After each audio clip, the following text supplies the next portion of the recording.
Le refrain, vous le connaissez. Bonjour, bonsoir. Bonjour, bonsoir tout simplement parce que cela dépend de l'endroit du monde d'où vous nous connaissez.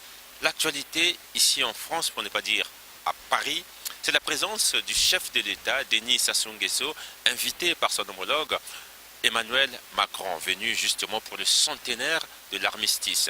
Au nombre des activités que nous retenons ici à l'invité du dimanche, il y a la présentation de ce livre que j'ai entre mes mains, Le Congo dans la Première Guerre mondiale. Entendez la guerre de 1914 jusqu'à 1918. Marie-Alfred Ngoma, qui était le reporter, viendra sur ce plateau de circonstances avec moi pour en parler parce que oui, il était dans la salle. Et puis, il y a mon ami Serge Nivani, lui qui est le directeur du CEFRAD, se retrouve également ici à Paris. Serge a des projets comme souvent. Et puis voilà, sur ce plateau de circonstances, il viendra dérouler un programme vers le pôle. Et puis, il y a Eric Dibas. Eric Dibas, cet enseignant à l'université Mariangouabi, spécialiste des questions maritimes, a été président de deux soutenances, pour ne pas dire thèse, à la Sorbonne. Encore une fois de plus, mesdames, messieurs, bonjour, bonsoir.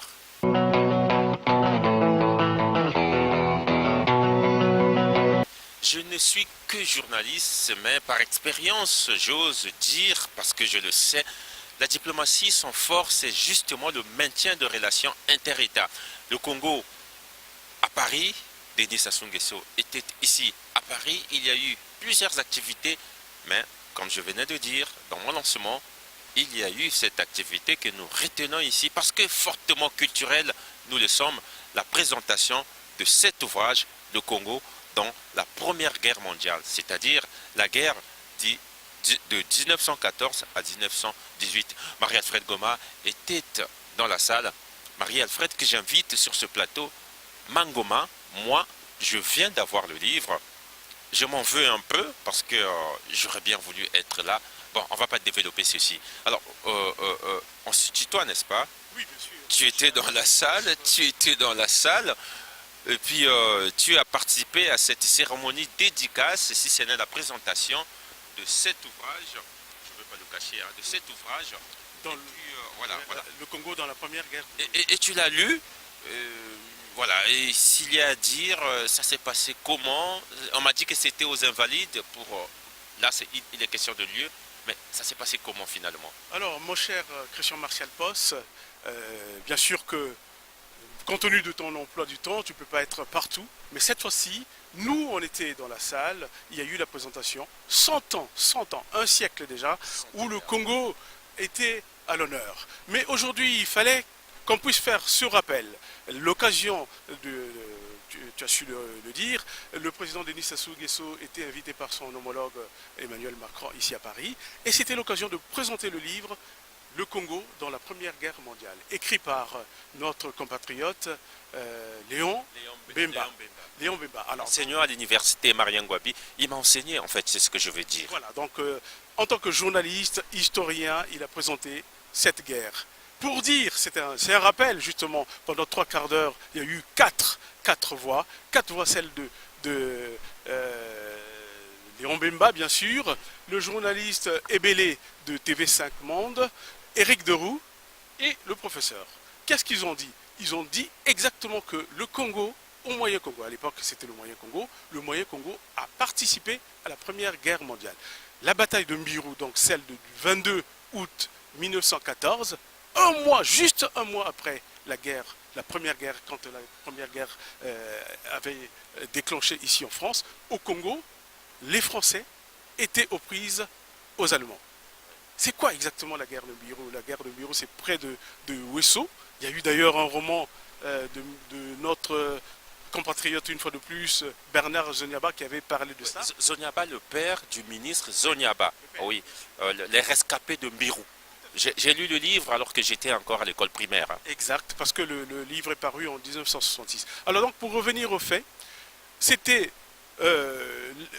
l'Allemagne avait pris 250 000 km² au niveau du Moyen Congo, et c'était devenu le Cameroun, l'actuel Cameroun en fait, Cameroun qui était entré presque dans le Congo. Donc, qu'est-ce qu'il fallait? Comme on savait qu'au niveau du Maroc, il y a eu le traité de la France entre l'Allemagne, ils se sont entendus pour que le Cameroun puisse avoir une possibilité d'être ouvert, parce que c'était enclavé.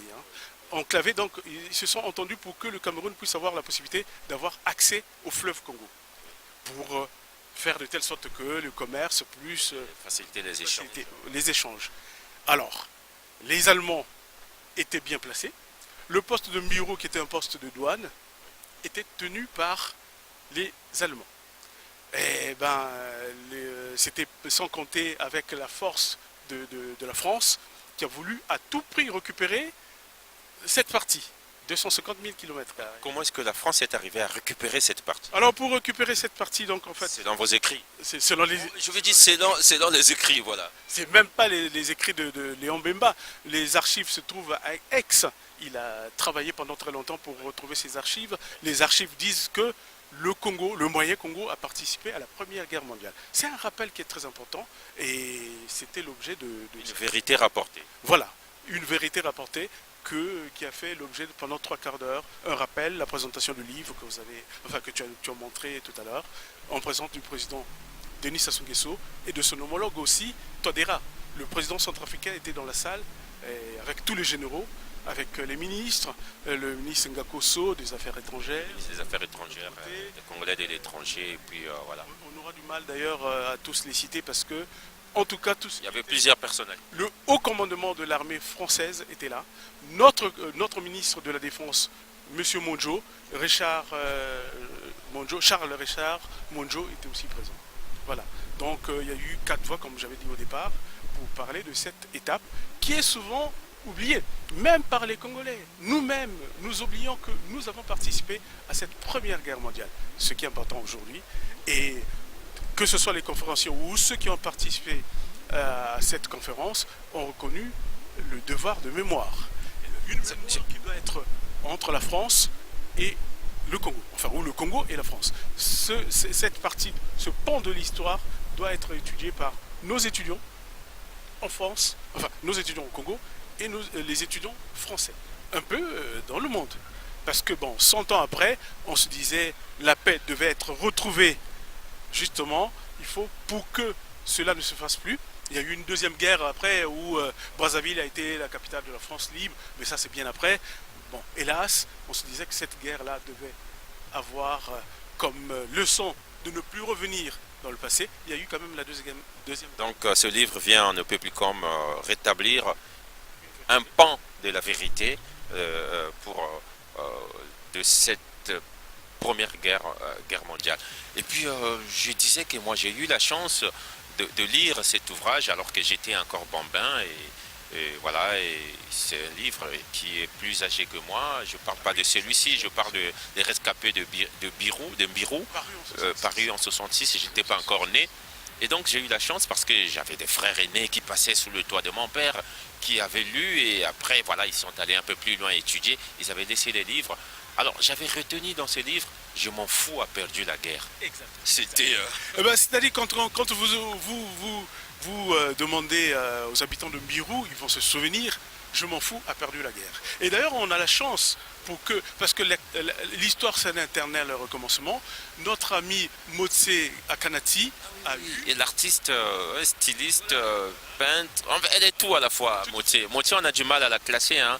Elle fait tout presque culturellement parlant. En particulier, donc, elle a eu l'intelligence de rééditer cet ouvrage, Le Rescapé de Mbirou. C'est quoi le Rescapé de Mbirou? C'est-à-dire sur une vingtaine, alors je vais peut-être me tromper, sur une vingtaine de Français qui étaient au front, il y a eu un seul qui a pu repartir. Et d'ailleurs, j'ai un extrait ici que je... Vas-y. Voilà.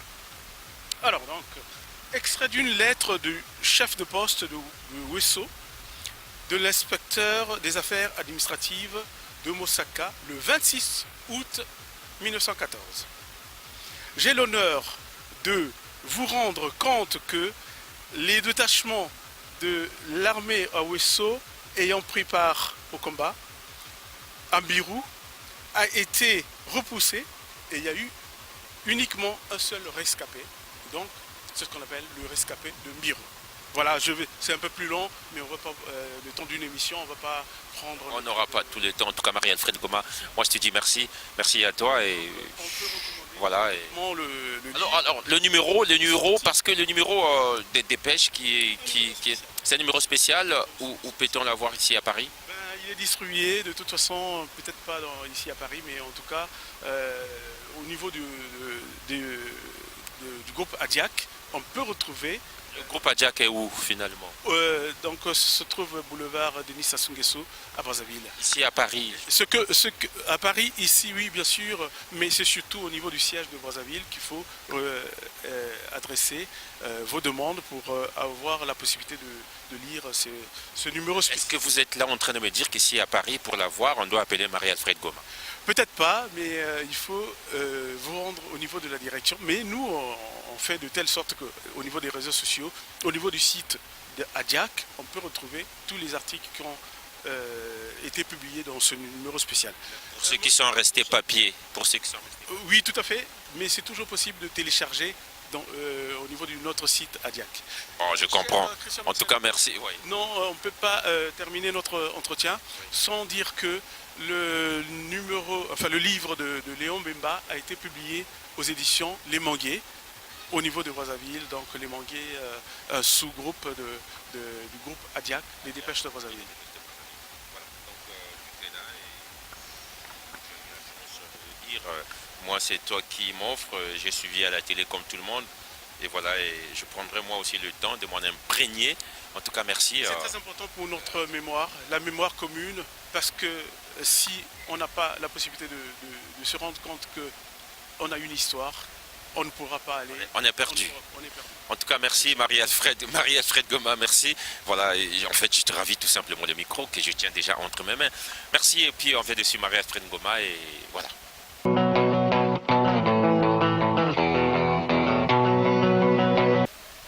Voilà, donc Freddy me ramène encore sur ce plateau, tout simplement parce que doit arriver un autre invité. Notre invité, c'est Serge Nivani, qui est le directeur du CEFRAD.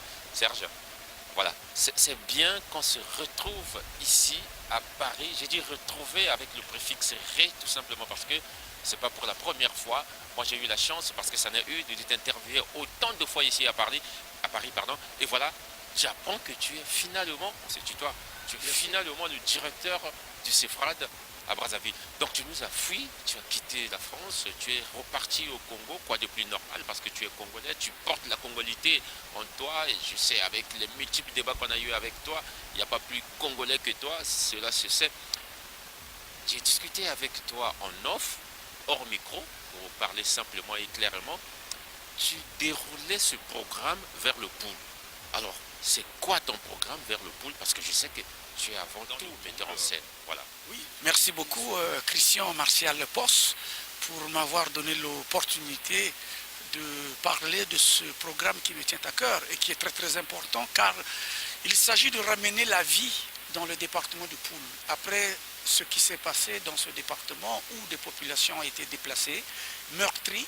Alors moi, en tant que directeur du CEFRAD, qui regroupe le théâtre national et le ballet national, il est de mon devoir d'apporter la culture à ces gens, car comme tout le monde le sait, la culture c'est aussi un vecteur de paix.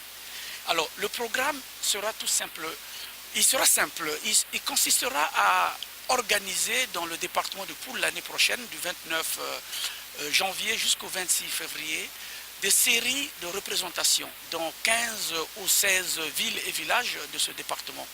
Il s'agira dans un premier temps, dans la journée, d'organiser une rencontre citoyenne autour de la charte du Manding, que tout le monde connaît, peut-être pas, mais qui a été désignée comme patrimoine immatériel par l'UNESCO, puisque c'est l'ancêtre de la charte des droits de l'homme.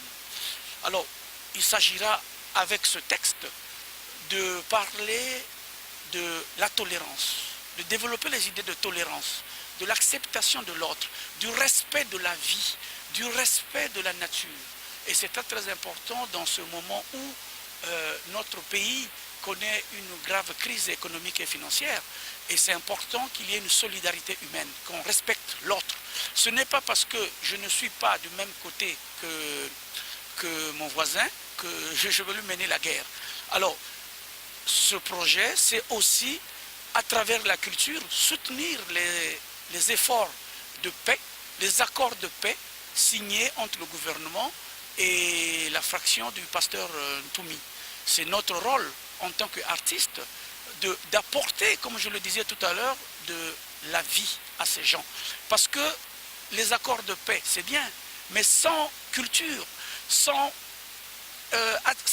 s'attaquer au psyché, au psychologique, tous ces efforts de paix seront vains.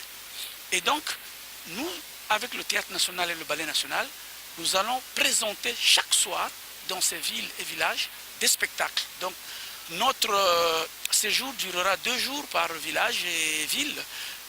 Première soirée, Théâtre National, avec la pièce La Marmite de Kokambala.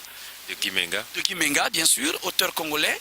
Deuxième soirée, Ifia Blues, qui est un spectacle de danse qui a été mené de main de maître à l'époque où mon très cher frère Jean-Blaise Bilombo était directeur.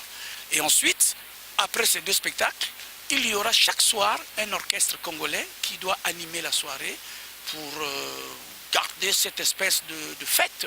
Il faut revenir aux fêtes comme dans l'ancien temps. Il faut faire revivre nos villages à travers la culture. La culture, c'est un vecteur de paix et c'est très, très, très important, cette dimension culturelle, parce que à travers la culture, on recrée la vie, on recrée ce qu'on appelle l'unité nationale.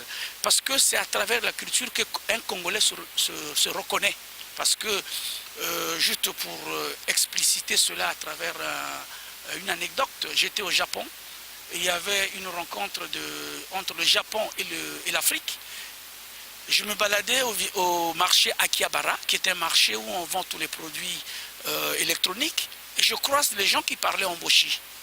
Et je me suis retourné, et je me suis dit, tiens, ce sont des Congolais. Mais pourquoi je me suis dit que ce sont les Congolais? Parce que à travers la langue, je me suis retrouvé comme Congolais. C'est ça la culture.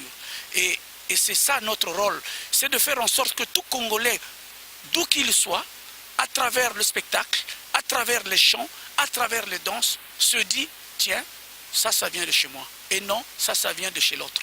Et c'est pour cela que nous devrions... j'ai décidé avec mes collaborateurs d'organiser la tournée de la paix, culturelle pour la paix dans le département du Poul. En tout cas, merci. Voilà, quoi de plus normal, on peut dire que voici l'apport de l'homme de culture. Est-ce la culture de paix ou paix ce que je veux dire, c'est quoi? Est-ce la paix de la culture ou la culture de la paix? À vous de débattre. En tout cas, merci, merci Serge.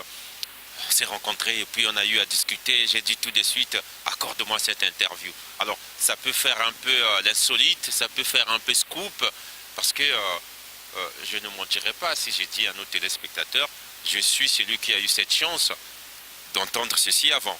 Oui, bien sûr. Tu es complètement le premier à connaître ce projet, en dehors de mes collaborateurs avec qui nous travaillons. Et le premier des médias. Le premier des médias, voilà, en effet. Mais donc c'était le Congo. Une conférence de presse est prévue à Brazzaville pour annoncer l'événement, parce que c'est très très important. Soutenir les accords de paix à travers la culture, pour nous, c'est notre contribution à la consolidation de la paix. Et pour terminer, je voulais aussi annoncer au public congolais, brazzavillois, que l'année prochaine, nous allons organiser la 2e édition du festival Maloba, la parole, festival international de théâtre, danse et cirque de Congo. Et nous avons fait la première édition cette année et nous continuons avec ça. C'est toujours dans cet esprit. L'apport de la culture, voilà. Dans la consolidation de la paix et aussi dans le développement économique. On a tendance à oublier que la culture, c'est aussi un vecteur de paix, non seulement de paix, mais aussi un pourvoyeur d'emploi.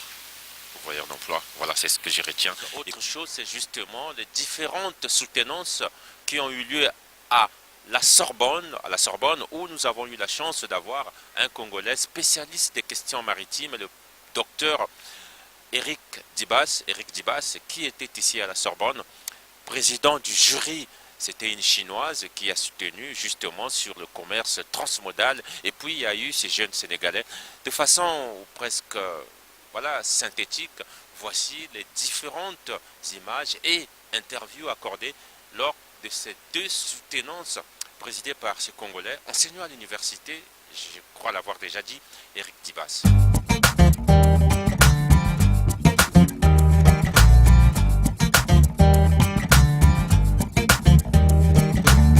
Samba, samba, ya samba, et samba, samba, ya samba, et samba, bakaula balambo. Et samba, samba, ya samba, et samba, samba, ya samba, et samba, bakaula balambo. Alors, puisque vous étiez le président, on se permet aussi de vous appeler président.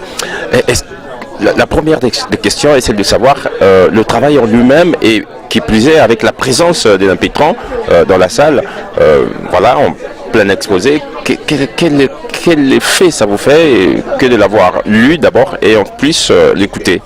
Ben, écoutez, j'ai découvert une fille avec une détermination remarquable, qui a le sens de la formule, qui savait ce qu'elle voulait et qui a mené un travail remarquable. Et c'est une expérience pour nous et surtout de bénéficier de l'apport du droit chinois. Je pense que le rendez-vous en valait la chandelle. N'avez pas vous eu l'impression d'avoir un travail qui traverse tous les domaines ou presque? Tous les domaines, certainement pas. Vous savez, le transport multimodal, c'est au moins 2 modes de transport et en plus avec un document unique.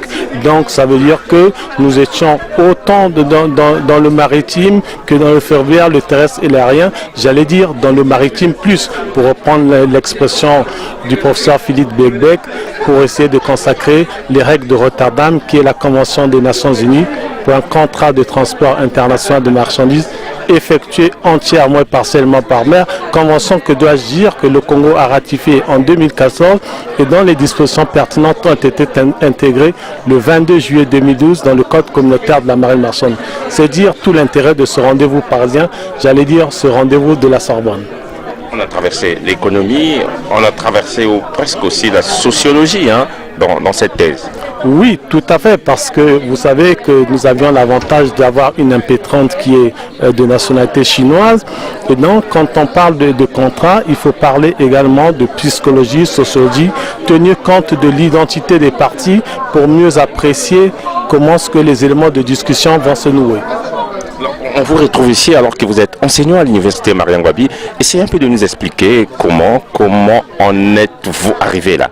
Alors je dois dire que j'ai l'avantage d'être enseignant à l'université Marian Ngouabi, mais j'ai l'avantage d'être le premier et le seul enseignant de droit maritime à l'université Marian Ngouabi. Et en vue de donner une dimension internationale à cette soutenance de thèse dans laquelle vous aviez vu qu'il y avait des Français, une Chinoise, il était nécessaire de prendre un originaire de l'Afrique, j'allais dire de l'Afrique centrale, particulièrement du Congo, qui est un pays très dynamique en matière maritime. Et modestement, je veux dire, mes pairs ont reconnu mon expérience, mon expertise et ont accepté de m'inviter à cette soutenance et me confier une fois de plus la présidence du jury de cette thèse. Et je dois les remercier d'ailleurs. En fait, je n'ai plus la question à poser, mais je veux simplement savoir, après qu'on ait été 2 fois président du jury ici à la Sorbonne, moi je ne sais pas quelle est la question qu'il faut poser, mais je veux savoir votre impression. Mais écoutez, en tout cas, j'ose croire que le dicton qui dit jamais 203 s'appliquera et je suis honoré d'avoir présidé ces 2 thèses. J'ose croire qu'il y en aura davantage parce que nous devons continuer à promouvoir l'expertise maritime de notre continent, l'expertise maritime de notre pays.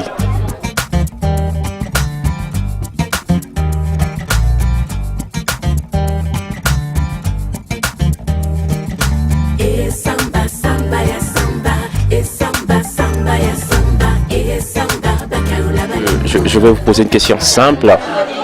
Tout ce travail, pour quel but? Parce que je pense que c'est un sujet d'actualité qui mérite d'être traité et qui sera utile pour les praticiens, des professionnels.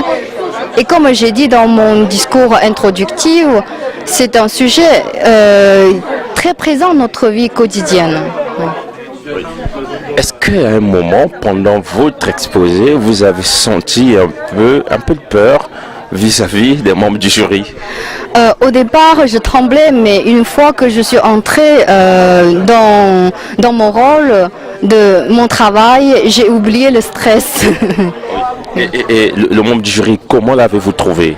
Un peu coriace? Je suis très contente d'avoir un très bon jury qui sont très sérieux, qui sont comment dire, ils me donnent beaucoup de conseils précieux, des critiques constructives qui pourront m'aider à améliorer la qualité scientifique de mon travail. Est-ce que, quand on vous lit, quand vous voyez votre travail, avez-vous le sentiment que c'est un travail qui traverse ou presque tous les domaines?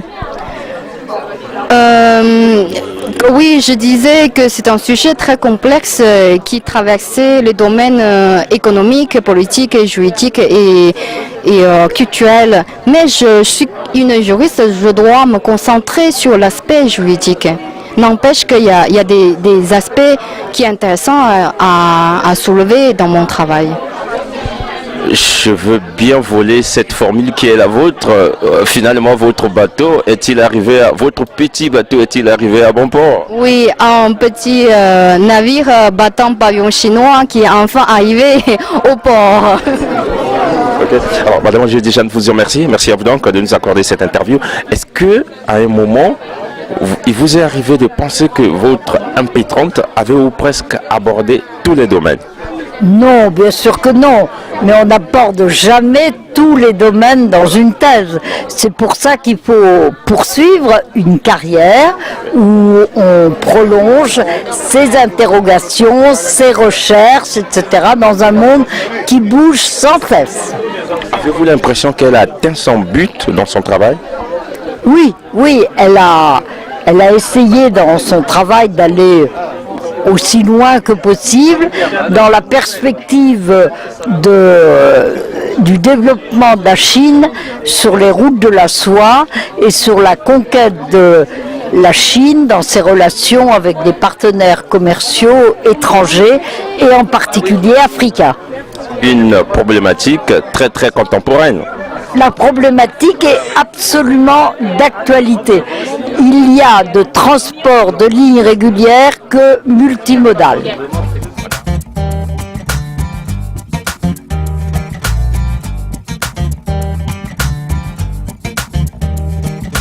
Et samba, samba, ya samba. Et samba, samba, ya samba. Et samba, bakaula balambo. Et samba, samba, ya samba.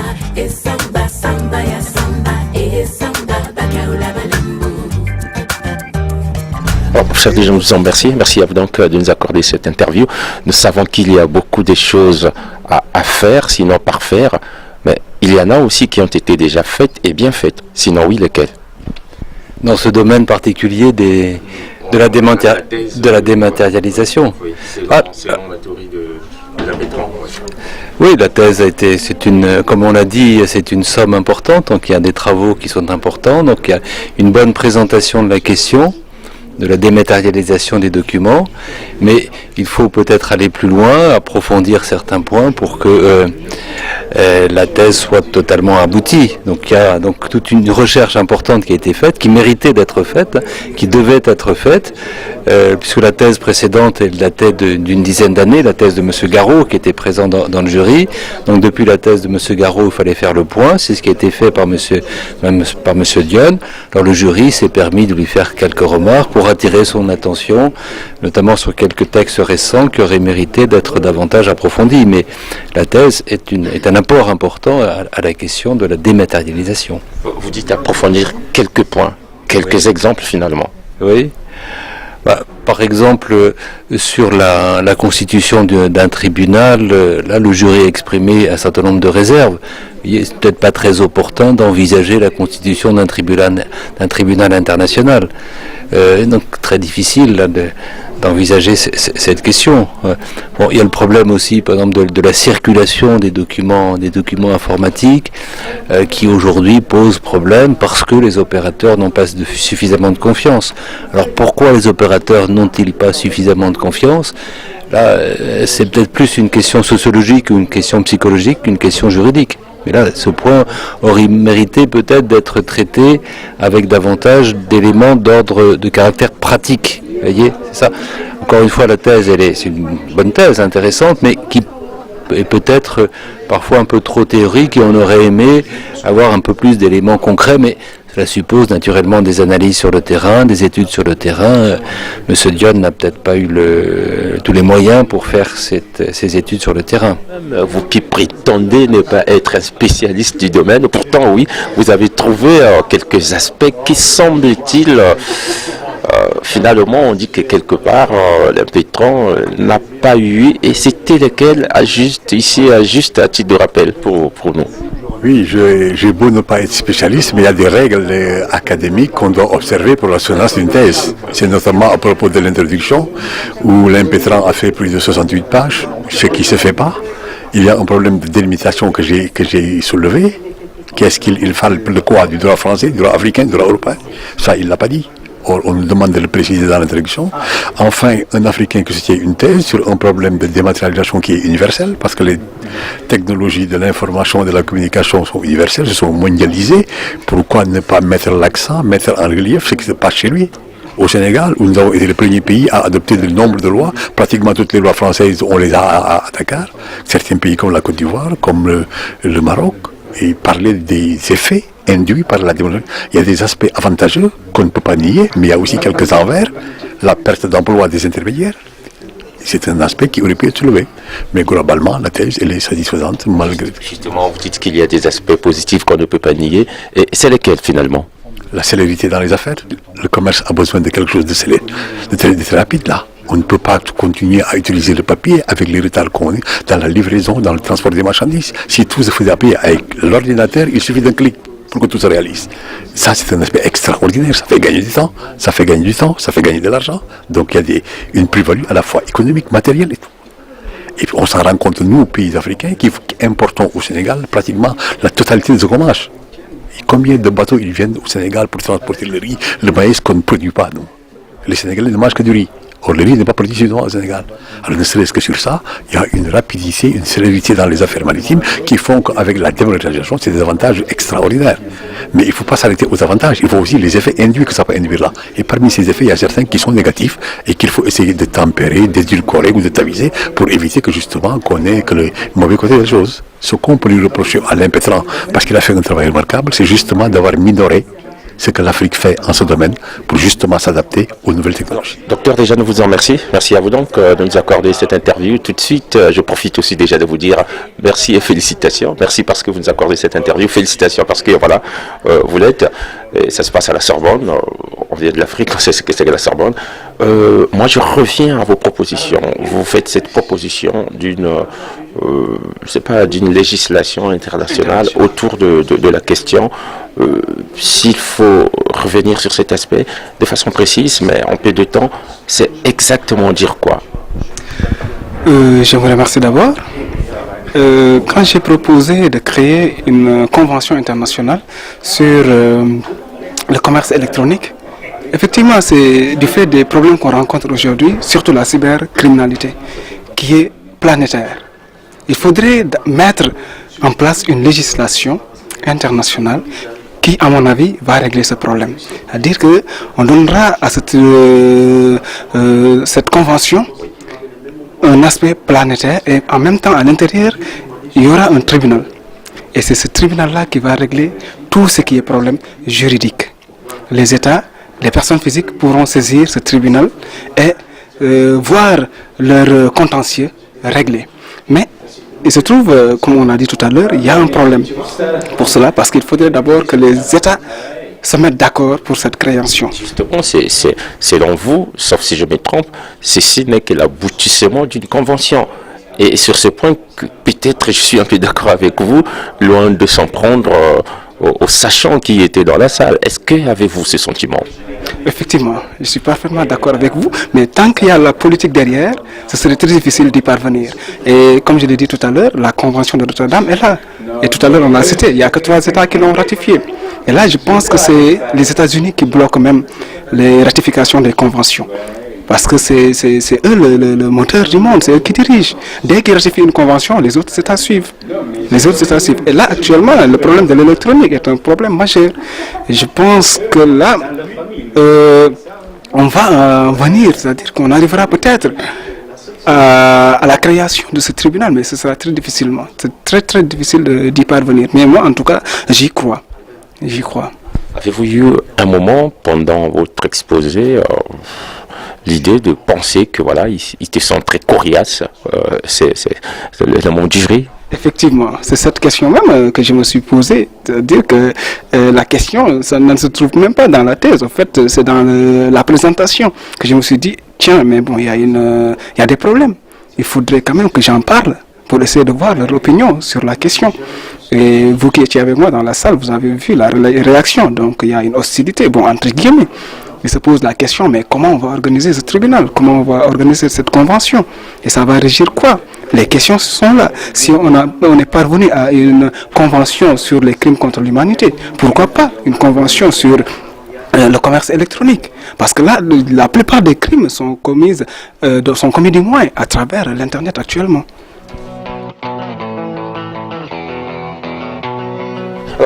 Président, puisque vous l'avez été pendant cette thèse, nous vous disons déjà merci. Merci à vous donc de nous accorder cette interview.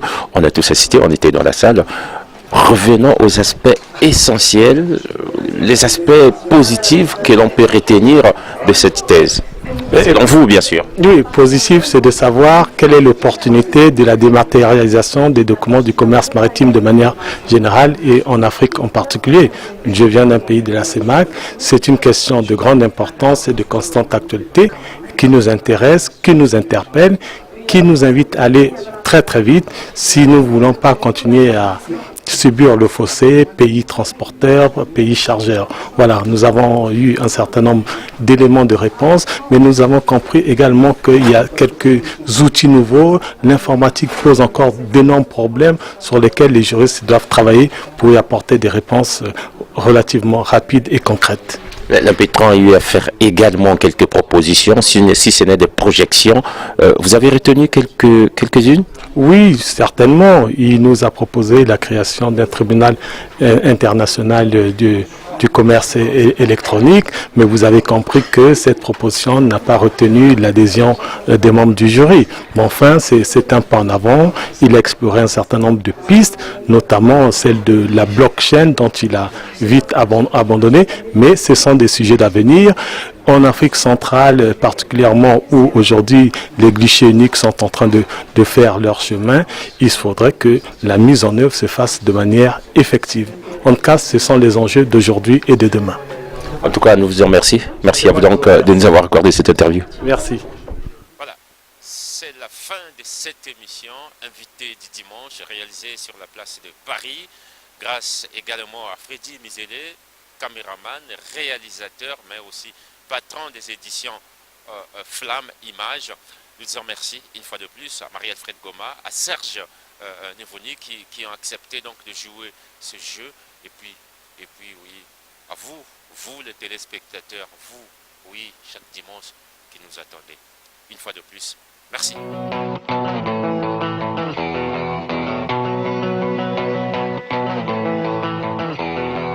Jamayo, aulana du, badia de la.